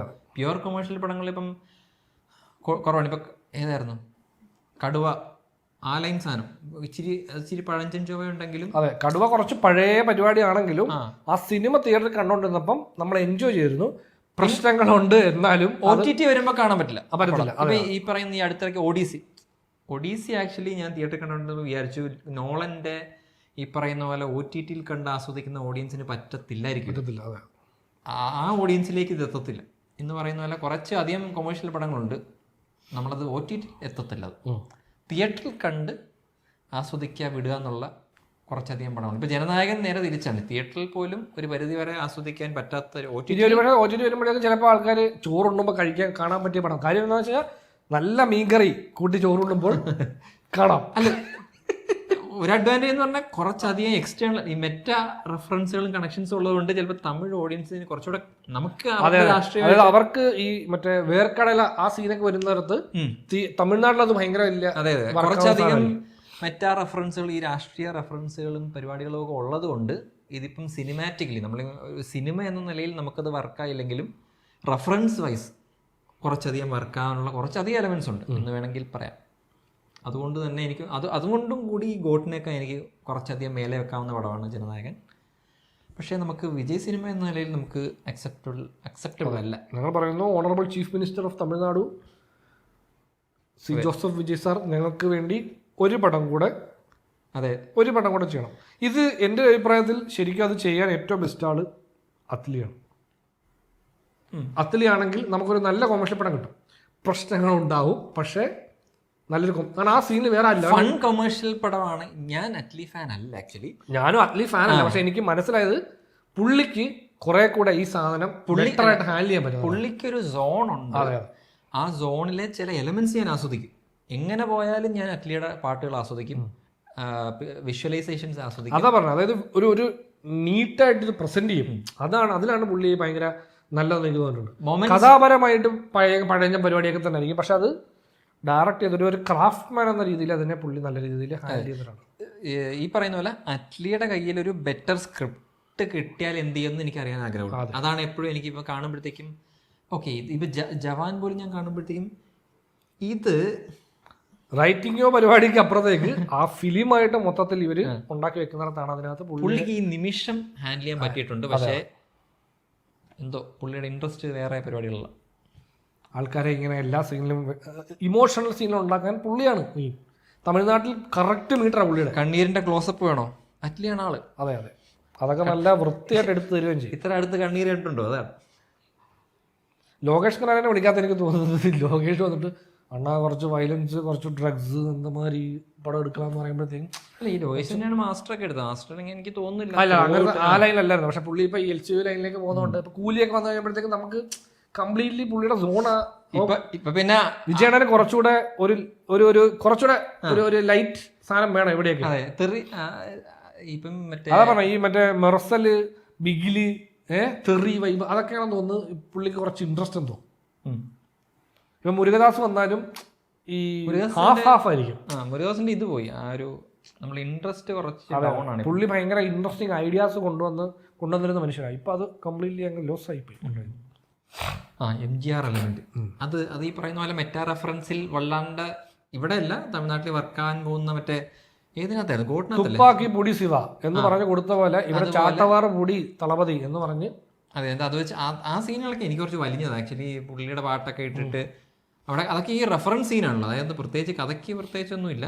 അതിങ്ങനെ ആ റെഫറൻസിന് വേണ്ടി ഇങ്ങനെ വർക്കാവുന്നു. അത് വർക്കാവുന്നവർക്ക് വർക്കാവും, അല്ലാത്തവർക്ക് മുഷിച്ചില് ആ ടൈപ്പ് സീനുകൾ അതൊക്കെ. അപ്പം നമ്മളത് വേണ്ടാന്ന് പറയുന്നില്ല, പക്ഷേ ഈ പ്രശ്നമുണ്ട്. ജനനായകൻ ആരും അതിനുവേണ്ടി കാണുന്നില്ല. പിന്നെ എനിക്ക് തോന്നിയത് രേവതി എപ്പോൾ കണ്ടാലും ഞാൻ ചിരിക്കുകയാണ്. പാട്രിയോട്ടിലും വരുന്നു, മരിക്കുന്നു, പോകുന്നു. രേവതി മരണം യൂണിവേഴ്സ് സ്റ്റാർട്ട് ചെയ്തതുപോലെ മരിക്കാൻ ഒരാളെ വേണമല്ലോ. ഇപ്പോഴാണ് പാട്രിയോട്ട് ബാക്ക്ഗ്രൗണ്ടിൽ കൂടെ ഓടുന്നത്. എന്ത് 5 ഷോട്ടുണ്ട് ഇങ്ങനെ കാണിക്കുന്നു, ചിരിച്ചോണ്ട് നിൽക്കുന്നു. അതൊക്കെ സെപ്പറേറ്റ് വേറെ ഏതോ ദിവസം എടുത്ത പോലെ. അത്രയും നല്ലൊരു ആക്ട്രസ് ആണ് വിളിച്ച് ഇതാണ് കൊടുക്കുന്നത്. ആ ഡയലോഗ് കട്ട് ചെയ്തല്ല അതെന്തോ ആണെന്ന് ഇവർ തുടക്കം വില്ലന്മാരൊക്കെ വന്നിട്ട് മറ്റേ ഒരാളെ തൂക്കിയിട്ട് കുറെ ഡയലോഗ് പറയില്ല. അപ്പം കുറെ നേരം സദ്ദാം ഹുസൈനെ കുറിച്ച് എന്താ പറയുന്നത്, അതെന്തിനാ കട്ട് ചെയ്യുന്ന മനസ്സിലായി. കാരണം അത് നമ്മുടെ രാഷ്ട്രീയമായിട്ട് വലിയ ബന്ധമില്ലാത്ത സാധനങ്ങളാണ്. അതൊക്കെ കട്ട് ചെയ്ത് കളഞ്ഞിട്ടുള്ളൂ. അതൊക്കെ ചിലപ്പം അവരുടെ ഓരോ രീതികളാവുമ്പോൾ അല്ലേ. പിന്നെ എനിക്ക് അങ്ങ് മുകളിൽ നിന്ന് ഓരോ രീതികളാവുമ്പോൾ അങ്ങനെ ആവട്ടെ അല്ലേ, എന്തെങ്കിലും കാണിക്കട്ടെ. ത്രൂ ഔട്ട് എനിക്ക് ഗ്രേഡിങ് ഭയങ്കര ഷോക്കായിട്ട് തോന്നി. ഞാനതാ പറഞ്ഞ ടെക്നിക്കലി പോറാണ്.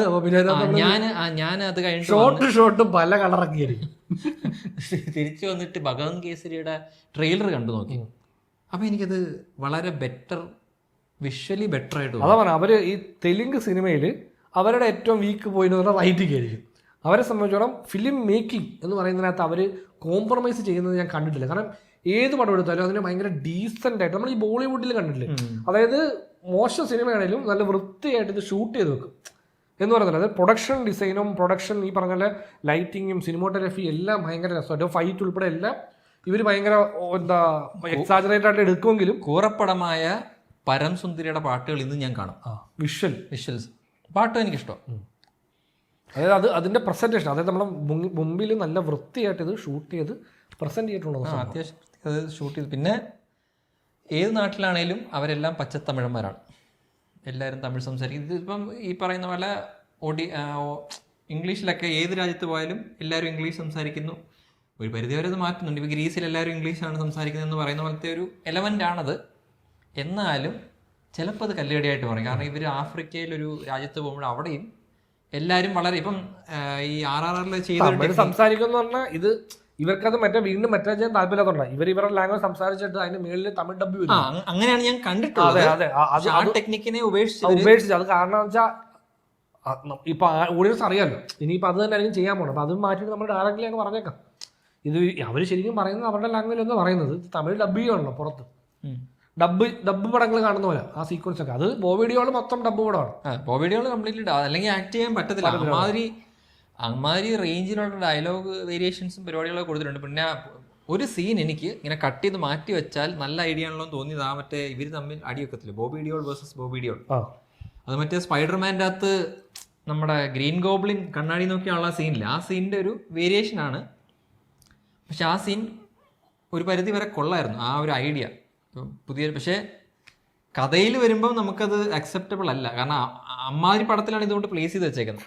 അതാ പറഞ്ഞത്, ഈ പടത്തിന്റെ ടൊണാലിറ്റിയും ഇതും തമ്മിലൊക്കെ എങ്ങനെ ആനയാണ് തമ്മിൽ വേരിയേഷൻ. അതെ അതെ. ഈ ബോബിഡിയോളുടെ കാര്യം പറയുമ്പോൾ നമ്മൾ വിട്ടുപോയൊരു കാര്യമുണ്ട്, പ്രിയാമണിയുടെ വിഗ്. അതെ, എനിക്ക് അറിയാൻ വയ്യാത്തോണ്ട് ചോദിക്കാണ്, ഈ കോടിക്കണക്കിന് രൂപ മുടക്കിയാണ് നിങ്ങൾ ഈ സിനിമ ചെയ്യുന്നത്. എടാ, മേക്കപ്പ് ആർട്ടിസ്റ്റിനോട് ഒരു നല്ല വിഗ് ചൂസ് ചെയ്യാൻ പറഞ്ഞാൽ എന്താണ് ബുദ്ധിമുട്ട്? തെറിയിൽ മറ്റേ ഇവര് വെച്ച പോലത്തെ വിഗ്, നമ്മുടെ എമി ജാക്സൺ. പിന്നെയും ഓക്കെ ആയിരുന്നു അതിനകത്ത്. എമി ജാക്സൺ നമ്മൾ കണ്ട് ശീലിച്ചുകൊണ്ട് പെട്ടെന്ന് എമി ജാക്സൺ ഇങ്ങനെ തോന്നിയെങ്കിലും നമ്മൾ ഒരുപാട് പ്രിയാമണിയെ കണ്ട് ശീലിച്ചുകൊണ്ട് പെട്ടെന്ന് കണ്ടപ്പോ ഇനി എല്ലാ സീനിലും ഇല്ലായിരുന്നു. ഇല്ലില്ല, ഫ്ലാഷ് ബാക്കിലില്ല, പ്രസന്റിലാണ് മുടിയാണ്. അതും മുടി എന്ന് പറഞ്ഞാൽ ഇങ്ങനെ നമ്മൾ ഈ കഴിഞ്ഞിടയ്ക്ക് നമ്മുടെ പള്ളിച്ചട്ടമ്പിൽ രാജുവേട്ടൻ്റെ താഴെ കാര്യം പറഞ്ഞ പോലെ ഇത് എനിക്ക് മനസ്സിലാവുന്നത്. ഇത് ഇവർ തന്നെ ഇത് ഇങ്ങനെ ഒരു കണ്ണാടി ഇവരുടെ മുമ്പിൽ കാണിക്കത്തില്ലെന്നോ, ഇത് വെപ്പാൻ തോന്നില്ല. അല്ല, നല്ല ഒറിജിനൽ ആയിട്ടുണ്ടെന്ന് പറഞ്ഞു കാണും. ഒരു മറുകൂടെ വെക്കുമ്പോൾ കുറച്ചുകൂടെ ആർട്ടിഫിഷ്യൽ വരും എന്ന് പറഞ്ഞാൽ എനിക്കത് മനസ്സിലാവും. ഇത്രയും പൈസ മുടക്കുന്നതല്ലേ ഇത്?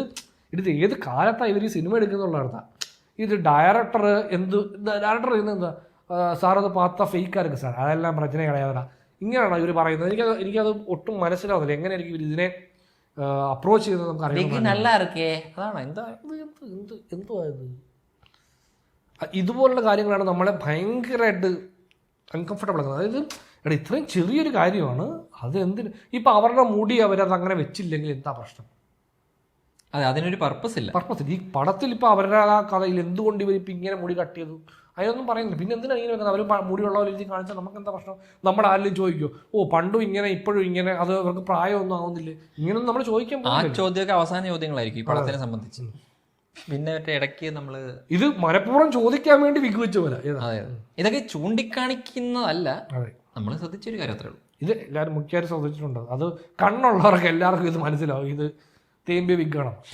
അല്ല, പിന്നെ ഇതെന്ത് എനിക്ക് കണ്ടുകൊണ്ടിരുന്നപ്പോൾ എന്നെ ഇത് ഭയങ്കരമായിട്ട് അലോസരപ്പെടുത്തും മിക്ക പടത്തിലും. ഞാനായിരിക്കും അത് വളരെ ചെറിയൊരു എലമെന്റ്. ആ എലമെന്റ്, ആ മേക്കപ്പ് ആർട്ടിസ്റ്റ് എന്ത് ധൈര്യമുണ്ട് ഈ സാധനം കൊണ്ട് തല വെച്ച് കൊടുക്കാൻ എന്നുള്ള ഞാൻ ആലോചിക്കുന്നത്.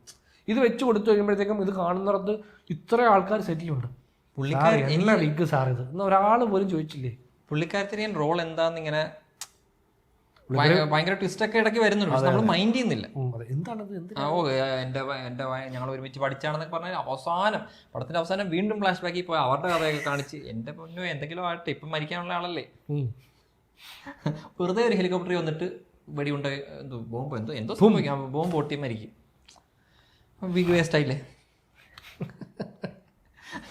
തുടക്കം വേറൊരു സീനിൽ ഞാൻ, അതായത് മമിതയ്ക്കാണ് ആ സീനിന്റെ റൈറ്റിങ്ങിൽ ദുഃഖം അനുഭവിക്കുന്ന കഥാപാത്രം മമിതയാണ്. ഡയറക്ടർ കോൺസെൻട്രേറ്റ് ചെയ്യാൻ ശ്രമിക്കുന്ന വിജയില്ല, അതായത് നായിക ഒന്ന് ആശ്വസിക്കുന്ന വിജയാണ്. മമിതയാണ് സങ്കടപ്പെട്ടിട്ട് എഴുന്നേറ്റ് ആ സീനിൽ നടന്നു പോകുന്നു. അവിടെ കല്യാണം മുടക്കി ഇഷ്ടമുള്ള ആളെ നമ്മൾ നിൽക്കുന്നത് കുത്തിരി പിടിച്ച് പുറത്തിറക്കി വിട്ടേച്ച് അവളെ വന്നിരുന്നു മോളെ നമുക്ക് അതിൻ്റെ ആവശ്യമില്ല. ഇത് പണ്ടത്തെ വീട്ടിൽ മറ്റേ എല്ലാവരും അച്ഛനമ്മമാരും മറ്റേ മക്കൾ പ്രേമിക്കാൻ പറയുന്ന പോലെ നമുക്ക് അവരെ ആവശ്യമില്ല മോളെ, നമുക്ക് വേറെ നല്ല പയ്യനെ കിട്ടുന്നത് എന്ന് പറയുന്ന പോലെ നീ നിന്റെ കരിയറിൽ ഫോക്കസ് ചെയ്യും.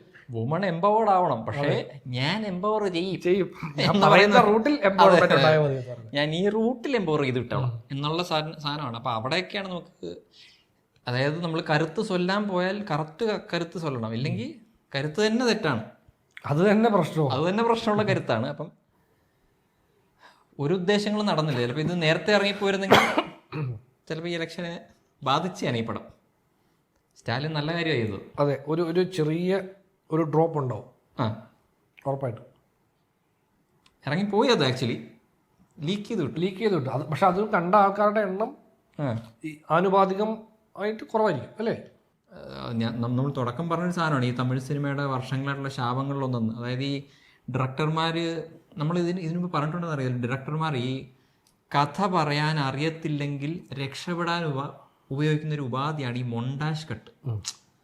ഈ സീനിന് ഒരു ഇമോഷണൽ സാധനം വേണമല്ലോ എന്ന് പറയുമ്പോഴത്തേക്കും ഒരു ഗ്രാമവും അതിനകത്ത് പൊട്ടിത്തെറിയോ ഒരു ഗ്യാസപകടമോ എന്തെങ്കിലും സംഭവിക്കുന്നു, ഒരു മൊണ്ടാഷ് കട്ട്, കുറേ സ്ത്രീകൾ ഇങ്ങനെ നിലവിളി. ഈ സാധനം എത്ര വർഷങ്ങളായിട്ട് ചെയ്യുന്നതാണ് ഈ മൊണ്ടാഷ് കട്ട്. ഈ മൊണ്ടാഷ് കട്ട് വർക്ക് ചെയ്തിരുന്ന ഒരു സമയമുണ്ട്, പക്ഷെ ഇന്ന് അത് എഫക്റ്റീവ് അല്ല. ഉണ്ടാവാം, എനിക്കറിയില്ല. ബട്ട് നമ്മളൊരു സിനിമാറ്റിക് ടെക്നിക്ക് മോശമാകുന്നത് കൊണ്ടല്ല അത് നമ്മൾ മാറ്റി ചിന്തിക്കണം എന്ന് പറയുന്നത്. അത് ഒരുപാട് ഓവർ യൂസ്ഡ് ആയതുകൊണ്ടാണ്. ഈ മൊണ്ടാഷ് കട്ട്, ഫാസ്റ്റ് കട്ട്, ഈ പരിപാടികൾ, സ്ലോ മോഷൻ, ഈ പറയും മെട്രിക്സിൽ ഇന്നും കണ്ട ചിലപ്പോൾ അത് രസകരമായി, പക്ഷെ മെട്രിക്സ് തൊട്ട് നമ്മൾ സ്വീകരിച്ച് വരുന്ന കുറേ സാധനങ്ങളുണ്ട്. മെട്രിക്സ് 300. പക്ഷേ ഈ സ്ലോ മോഷൻ ഫൈറ്റ് മോശമൊന്നല്ല, നമ്മൾ കണ്ട് ശീലിച്ച് മടുത്തു. ഇനി പുതിയത് എന്തെങ്കിലും ഇൻവെൻറ്റ് ചെയ്യണം ഈ ഫിൽം മേക്കേഴ്സ്. അവരുടെ ഭാഗത്തു നിന്ന് പുതിയൊരു ടെക്നിക്ക് കൊണ്ടുവരണം.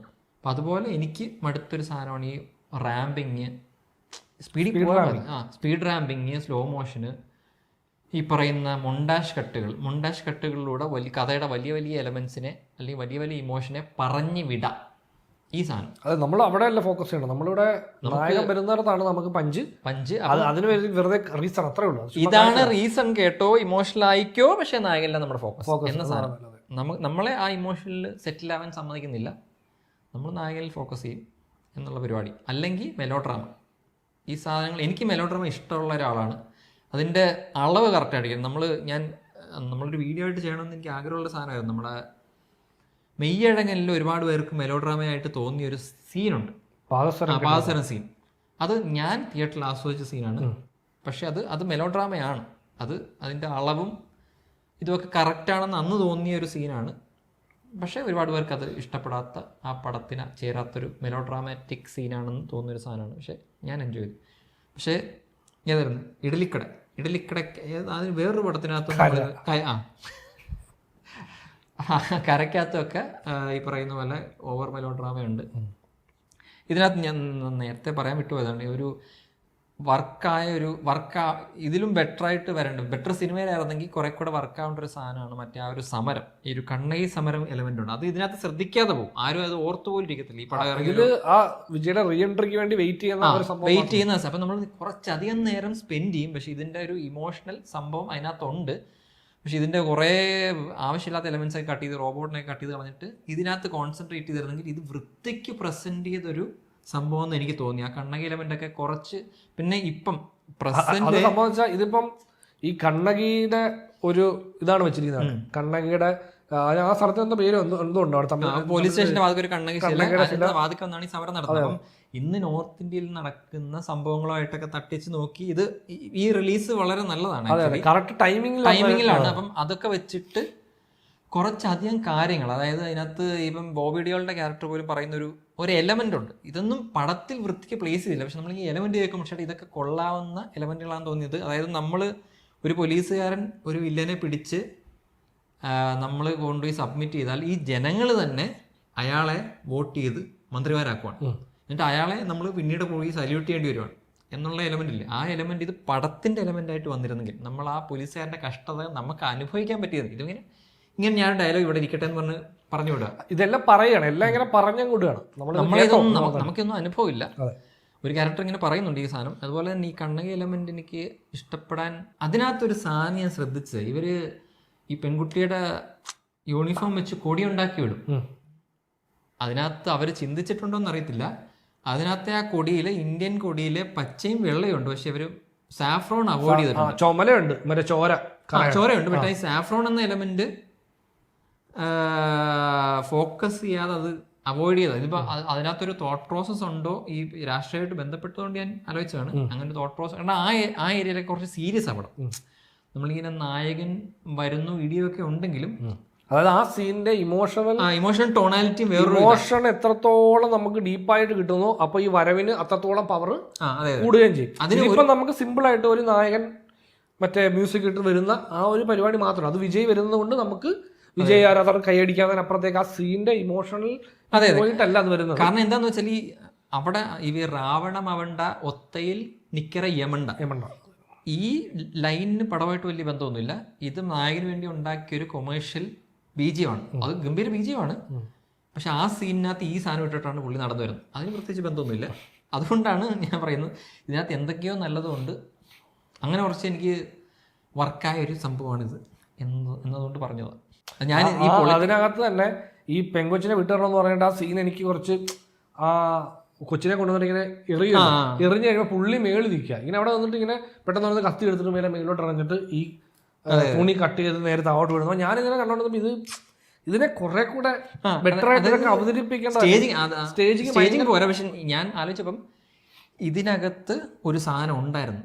അതായത് എന്തോ ഒന്നെങ്കിൽ അത് സ്റ്റോറിയുടെ പ്ലോട്ട് പോയിന്റ് തിരിക്കുന്ന എലമെന്റ് എന്തെങ്കിലും ഇത് വെച്ച് ചെയ്യായിരുന്നു. പക്ഷെ ഇതിങ്ങനെ നടന്നു ഈ സിനിമയിൽ നടക്കുന്ന പല വിഷയങ്ങളിൽ ഒരു വിഷയം എന്ന് പറഞ്ഞ് ഇങ്ങനെ പോവാണ്. അപ്പം എനിക്ക് തോന്നുന്നു അവിടുന്ന് ഇപ്പം പലപ്പോഴും ഈ പടത്തിൻ്റെ ഒരു കോർ എലമെന്റ് ഈ പറയുന്ന സ്ത്രീകളുടെ സുരക്ഷ എന്നുള്ള സംഭവമുണ്ട്. അപ്പം അതിനകത്തൊക്കെ സെക്ഷുവൽ എക്സ്പ്ലോയിറ്റേഷൻ ഓഫ് വിമൻ ഇത് പല സിനിമകളിലും നായകൻ്റെ ഇമോഷണൽ ട്രിഗറിന് യൂസ് ചെയ്യുവാണ്. എന്തെങ്കിലും അത് എനിക്ക് വർഷങ്ങളായിട്ട് കുറച്ച് അൺകംഫർട്ടബിൾ ആകുന്ന ഒരു സ്റ്റോറി എലമെൻ്റാണിത്.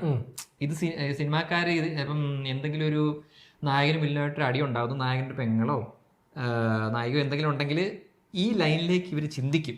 അതിൻ്റെ ഒരു പരിധി വരെ ഇതൊരു വൃത്തിയായിട്ട് രീതിയിൽ ഇതുമാരിത് എടുത്തും വെക്കും. അതുകൊണ്ടാണ് എനിക്കിത് അൺകംഫർട്ടബിൾ, അല്ലാതല്ല. ഇത് ഈ സിനിമാക്കാരൻ്റെ ഇൻറ്റൻഷൻ വെച്ചിട്ട് ഇവന്മാർ കുളവാക്കും എടുത്ത്. അതുകൊണ്ടാണ് എപ്പോഴും എനിക്കിത് അൺകംഫർട്ടബിൾ ആകുന്നത്. ഇവന്മാർ ഇത് എടുത്തിത് ഒരുമാതിരി ആക്കി വെക്കും.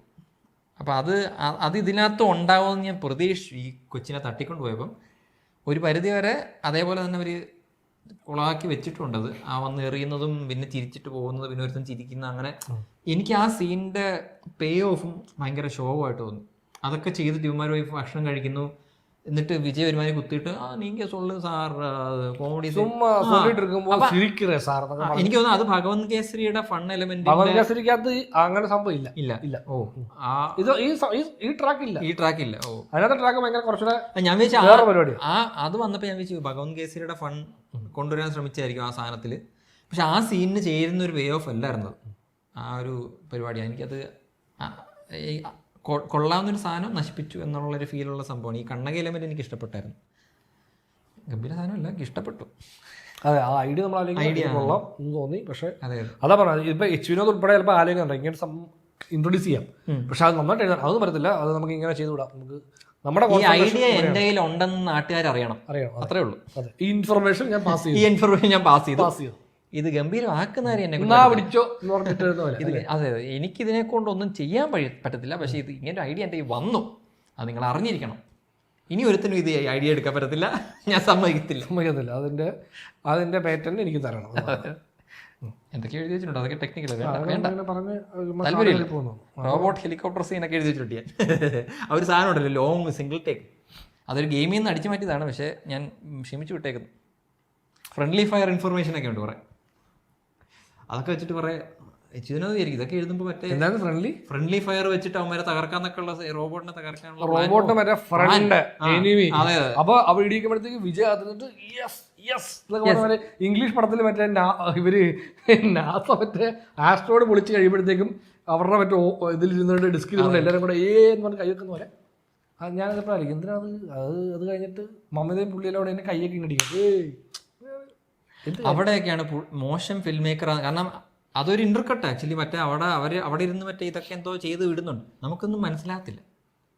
ഓവർ റൈഡ് ചെയ്യുന്നു ഏത് ഈ ഇവരുടെ പ്രോഗ്രാം ലാസ്റ്റ് മരിക്കുന്നതിന് മുമ്പ് ഞെക്കി ഇതൊക്കെ വിടുന്നുണ്ട്. പക്ഷെ ആരാ എന്താ എങ്ങനെ ഇത് ഒരു പിടുത്തമില്ല. അതാ പറഞ്ഞ പുള്ളിക്ക് ഇങ്ങനെ എന്തോ കുറെ ഐഡിയാസ് ഒക്കെ ഉണ്ട്. പക്ഷെ ഹോളിവുഡ് സിനിമകളിൽ നിന്ന് കിട്ടുന്ന കുറച്ച് ഐഡിയാസ് ഉണ്ട്. ഇത് ഞാൻ തമിഴ് പടത്തിൽ കൊണ്ട് പ്ലേസ് ചെയ്യാണ്, അപ്പോൾ അത് കുളമാവുമല്ലോ എന്ന് പറയുന്ന പോലത്തെ അവസ്ഥയാണ് ഇതിൻ്റെ പ്രശ്നം. ഇപ്പം ഈ ഐഡിയയും പരിപാടിയൊക്കെ അപ്പുറത്തേക്ക് ഇതിനെ വൃത്തിയായിട്ട് നല്ല VFXലോ അല്ലേ നല്ല രീതിയിൽ ഷൂട്ട് ചെയ്ത് വെച്ചാൽ തന്നെ നമ്മൾ കണ്ടിട്ട് എടാ ആ റോബോട്ടിൻ്റെ സീക്വൻസ് വൃത്തിയായിട്ട് ഷൂട്ട് ചെയ്ത് വെച്ചിട്ടുണ്ടെങ്കിൽ എന്ന് പറയാം.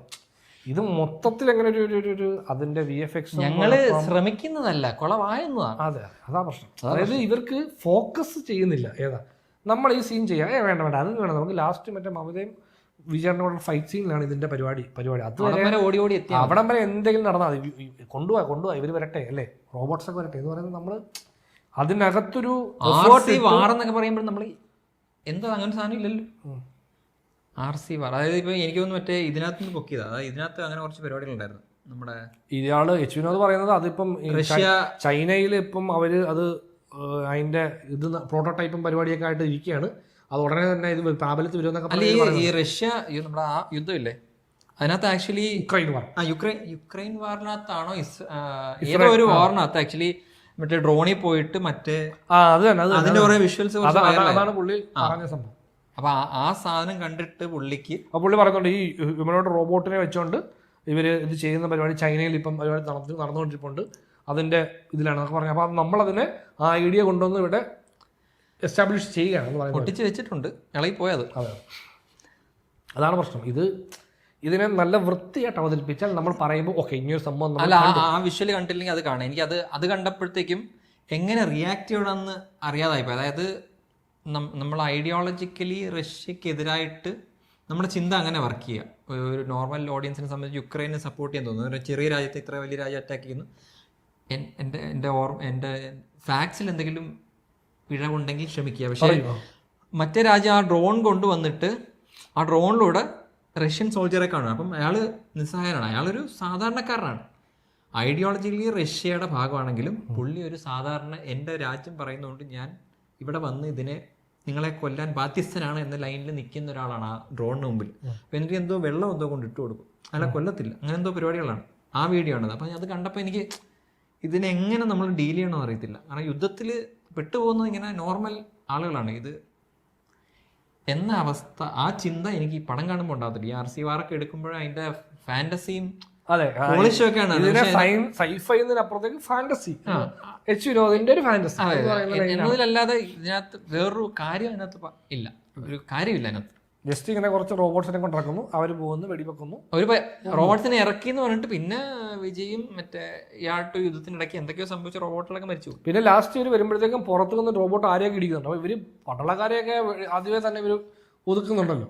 പിന്നെ അവർ തമ്മിൽ ഫ്രണ്ടും എനിമിയൊക്കെ ആയിട്ട് അവർ തമ്മിൽ അടിക്കുന്നുണ്ട്. അതെ, റോബോട്ട്സ് തമ്മിൽ അടിക്കുകയാണ് അവസാനം. അപ്പം നമ്മൾ എന്തൊക്കെയാണോ ഇതൊക്കെ പുള്ളി ആലോചിക്കുമ്പം ഓൺ പേപ്പറിലോ അല്ലെങ്കിൽ പുള്ളിയുടെ തോട്ടിലോ ഇത് ഗംഭീര പരിപാടിയായിരിക്കും.